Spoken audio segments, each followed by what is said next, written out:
People say I take medications that are not vegan, calling me a hypocrite and saying I can't judge them.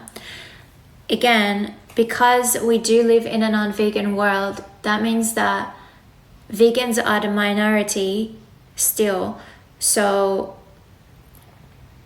most products that are produced in this world are either made with animal products or are tested on animals, including medication.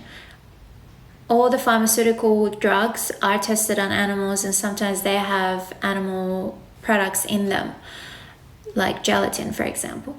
So to be vegan, you do your best to avoid those products, but sometimes you might have to take a medication because you rely on it. And that's when you have to decide whether you can justify doing that or not. But if you can't find a replacement for that medication that is vegan, then you're going to take it.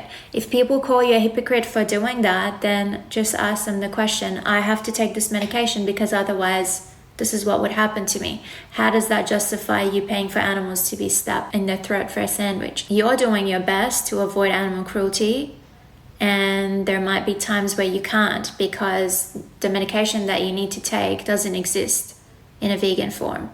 So you just have to do that. But how does that justify them paying for animals to be tortured, raped, and killed so they can sit down to a meal and eat a burger for 5 minutes? How is that the same thing? They would have the option to go for the vegan burger, for the vegan alternative to whatever they're eating or using. Even if we're not talking about food, if we're talking about clothing or other products like makeup or skin products or shampoos, whatever it might be, there's always a vegan alternative to that, and it's easy to find it.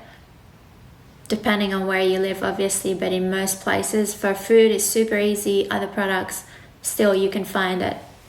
But when it comes to medication, sometimes it's impossible.